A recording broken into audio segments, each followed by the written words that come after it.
내가 하나님께 사랑한다 말할 때, 내가 하나님의 품에 꼭 안길 때, 하나님 나 때문에 기뻐하시죠. 하나님 나 때문에 행복하시죠. 늘 언제나 하나님 품에 안겨요. 늘 가까이 하나님 곁에 있어요. 늘 언제나 하나님 품에 안겨요. 늘 가까이 하나님 곁에 있어요.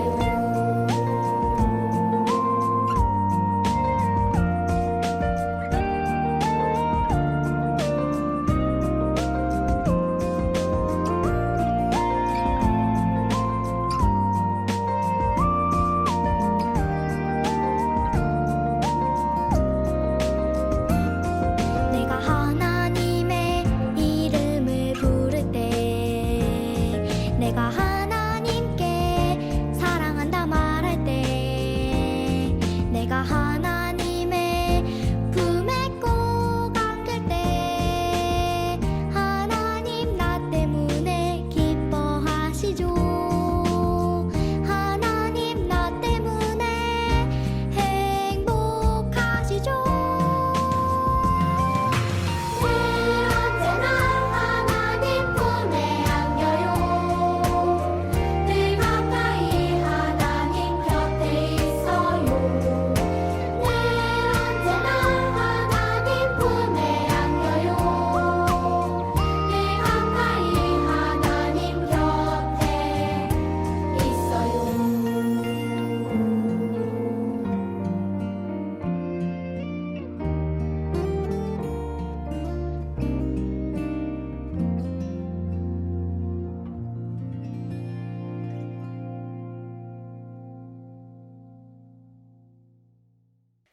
여러분 안녕하세요. 따라왕이에요. 여러분 옛날에 이런 얘기가 있었어요. 중세 수도원에 관한 이야기인데 두 청년이 수도원장의 제자가 되기 위해서 찾아왔다라고 하는 거예요. 그래서 이 수도원장이 두 청년의 마음과 자세와 또 어떤 마음으로 왔는지를 좀 시험하기 위해서 이런 시험을 냈다라고 하는 거예요. 배추 있죠. 배추의 뿌리가 하늘을 향하게 해서 저 밭에 심으라는 명령을 했어요. 그래서 청년이 그 배추를 들고 가는데 이런저런 생각을 했겠죠. 보통 배추 뿌리가 땅을 향해서 심는 것이 상식적이잖아요. 근데 이 수도원장이 너무나 비상식적인 명령을 하니까 고민에 차 있었어요.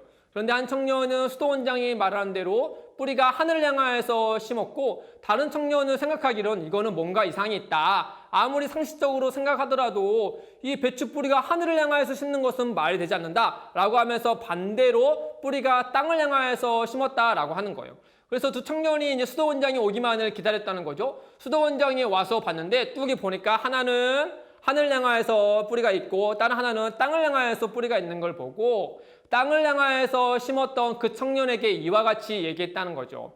청년이요, 당신은 너무나 똑똑한 사람입니다. 오히려 당신은 선생으로서의 자질은 있지만 제자로서의 자질은 없는 것 같군요. 그러니 이만 돌아가십시오 라고 말했다는 거죠.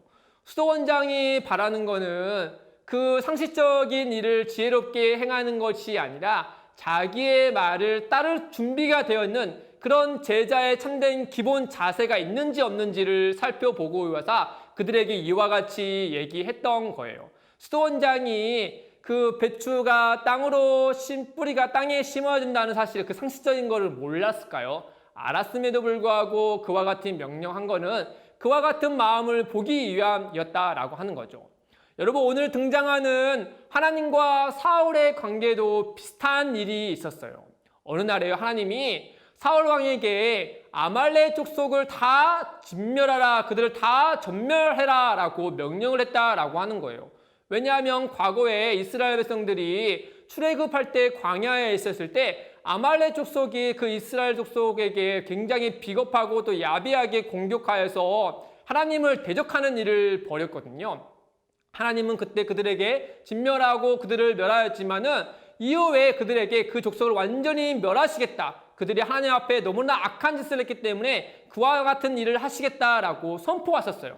근데 그 일을 지금 누구를 통하여서 이루시고자 하냐면은 사울 왕을 통하여서 그 일을 이루시고자 그에게 이와 같이 얘기했다는 거죠. 사울 왕은 하나님의 명령을 따라서 군사를 들고 아말렉 족속과 싸워서 아주 대승리를 거뒀어요. 하나님이 말씀하신 대로 승리를 거뒀죠. 그런 다음에 하나님은 그에게 이르기를 그들을 불쌍히 여기지 말고 그 양과 소, 가축들조차도 다 없애거라 라고 분명히 명령하셨거든요. 그래서 사울 왕과 그 다음 백성들이 그 양과 소를 다 없애려고 보니까 어머나 이 양과 소의 상태가 너무나 좋은 거예요. 그냥 다 죽여서 없애는 것보다는 차라리 이것들을 다른 용도로 사용하는 게 더 좋겠다는 생각이 순간 들었던 거죠. 마침 사울이 그 자리에서 머뭇거리고 있을 때 백성들이 사울 왕에게 찾아와서 이렇게 싸바싸바 하면서 왕이시여, 왕이 보시기에도 저 양과 소들을 그냥 없애기는 너무나 아깝지 않습니까? 하나님이 다 멸하라 하였지만은 저 상태가 좋지 않은 것들은 다 없애되 상태가 좋은 거는 차라리 남겨둬서 하나님께 예배할 때, 하나님께 제사할 때 사용하는 것이 훨씬 더 좋지 않겠습니까? 하나님도 그거를 기뻐하시지 않을까요? 라고 말했다는 거예요. 사울은 내심 그 마음을 가지고 있는데 백성들이 자기의 마음을 알듯이 그와 같이 얘기를 하니까 그래 당신들 말대로 차라리 그게 훨씬 더 좋겠어 라고 생각하면서 그 양과 소들을 없애지 않고 그대로 남겨뒀다라고 하는 거예요. 그때 마침 누가 그 전쟁의 자리에 찾아왔냐면은 사무엘이 찾아왔던 거예요. 하나님의 명령을 따라서 사무엘이 사울 왕에게 찾아온 거죠. 사울 왕은 그 사무엘에게 칭찬을 받고 싶어서 사무엘 선지자, 자 보십시오. 제가 하나님의 명령을 따라서 이렇게 순종하여서 대승리를 거뒀습니다. 저 잘했지요? 라고 물어봤다는 거예요. 그러자 사무엘 선지자가 표정이 확 바뀌면서 왕이시여, 그러면 내 귀에 들리는 저 양떼와 소떼의 소리는 무엇입니까? 라고 물은 거죠. 사울이 당황했겠죠. 그거 말이요? 백성들이 하도 되게 원해서요. 사무엘 선지자 생각해 보십시오. 저 상태 좋은 양과 소들을 그냥 없애는 것보다는 우리 하나님께 예배할 때, 제사할 때 대신 사용하는 것이 더 좋지 않겠습니까? 그래서 저 백성들의 말에 들어서 이와 같이 했습니다. 괜찮지요? 라고 또 사무엘 선지자의 눈치를 보면서 이와 같이 얘기했을 거 아니에요? 그러자 사무엘 선지자가 언성을 높여서 사울 왕에게 그만두십시오 왕이시오. 왕이 스스로 겸손하여서 하나님 말씀에 순종할 때 하나님이 당신을 왕으로 세워서 이와 같이 하셨건만 어찌하여 그 욕심에 백성들의 귀에 기울여 하나님의 말씀을 거역하십니까? 라고 말했던 거죠. 사울 왕이 아니 그게 아니라 나는 하나님 말씀대로 하고 싶었는데 저 백성들이 아무래도 이게 좋다. 아무래도 이거 없애는 것보다 하나님께 제사하는 게 좋지 않겠냐라고 계속해서 요구하지 않습니까? 그래서 제가 어쩔 수 없이 했습니다. 라는 투로 백성들에게 핑계를 대는 거 아니에요. 그래서 사무엘 선지자가 왕이시여, 하나님은 마음이 없는 양과 또 소를 가지고 예배 드리는 것보다 하나님은 그 양과 소가 좋아서 예배를 기뻐 받으시는 것이 아닙니다. 하나님은 마음의 중심을 보시는 분입니다. 그 마음으로 하나님께 순종하는 자를 하나님이 기뻐하시지 마음에도 없는 제사와 예배를 기뻐하시는 분이 아니십니다. 사울 왕이여 반드시 새겨 들으십시오. 하나님은 우상 숭배하는 죄만큼 심각하게 생각하는 것이 바로 하나님의 말씀에 불순종하는 것입니다. 라고 엄포를 내는 거예요. 그러니까 사울 왕이 뜨끔하면서 고민이 빠졌겠죠. 여러분, 사울 왕을 생각해 보면 하나님의 말씀에 순종한 걸까요? 순종하지 않는 걸까요? 가만히 생각하면 순종한 것도 맞고 어쩌면 또 안 순종한 것도 그런 것 같아요. 사울 왕은 스스로 생각하기를 나는 하나님 말씀에 90% 정도는 순종했으니까 이거면 된 거 아닐까 라고 생각했겠죠. 90%는 순종하고 나머지 10%는 자기의 욕심을 따라서 적절하게 타협하고 적당하게 하나님 말씀에 순종했을 뿐이에요. 자기가 생각했을 때는 겉으로 보기에 하나님 말씀에 순종한 것처럼 보이지만 여러분 반대로 하나님 편에서 사울 왕을 보세요. 사울 왕은 하나님 말씀에 순종한 걸까요? 그렇지 않죠. 하나님은 분명히 모든 것을 다 없애라고 말씀하셨지만은 사울 왕은 90%만 했을 뿐 나머지 10%는 하지 않았잖아요. 그러니 하나님 편에서 봤을 때 사울 왕은 하나님께 순종한 것이 아니라 불순종한 것이나 다름없는 것이죠. 여러분 우리도 마찬가지예요. 우리도 하나님 말씀에 순종하면서 그분의 말씀을 따라가는 친구들일 텐데 우리의 모습을 생각하면 우리는 늘 80%, 70%, 90%, 또 더 노력해서는 99% 정도만 우리가 하나님 말씀에 순종할 뿐 적절하게 타협하고 적당한 발걸음을 또 적당한 순종을 함으로 나머지는 나의 원하는 대로 내가 원하는 대로 나의 욕심을 적절하게 뒤섞어서 하나님 말씀에 순종한 것처럼 보일 때가 참 많죠. 여러분 하나님을 대적하고 하나님을 일을 방해하는 사탄은요 우리로 하여금 100% 하나님의 말씀에 불순종하게 우리를 유혹하지 않아요. 그건 시간 낭비고 또 힘 낭비예요. 사탄이 생각했을 때 그리스도인들이 100% 하나님의 말씀에 불순종하게 하는 것보다는 단 1%, 단 10%, 단 20%, 2%, 그 정도만 불순종하게 유혹한다라고 하는 거예요. 왜냐하면 단 2%를 불순종하게 되면 결국 하나님의 말씀에 불순종하게 되는 게 되잖아요. 아무리 90%의 순종을 하더라도 나머지 10%를 자기의 욕심에 따라서 타협하고 적당하게 했을 때 하나님 앞에서는 그건 불순종하게 되는 거기 때문에 사탄과 하나님을 미워하는 자들은 우리로 하여금 단 2%, 10%만 불순종하도록 효율적으로 우리에게 접근하여서 우리를 유혹한다라고 하는 거예요. 우리는 그 유혹에 많이 넘어가게 되죠. 그러나 하나님은 우리에게 원하시는 것은 100%의 순종이에요. 온전한 순종을 바라세요.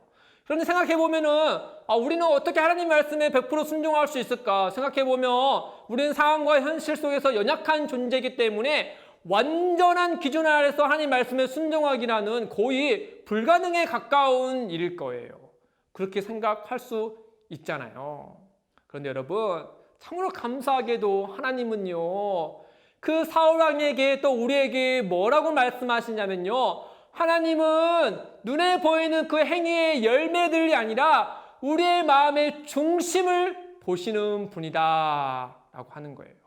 그러니 하나님은 우리로 하여금 100% 완전한 행위의 결과를 보시는 것이 아니라 우리가 하나님을 사랑하는지 우리가 정말 하나님을 사랑하여서 하나님의 말씀에 순종하려 하는지 그 마음의 중심을 가장 깊이 있게 또 중요하게 생각하시면서 보신다라고 하는 거예요.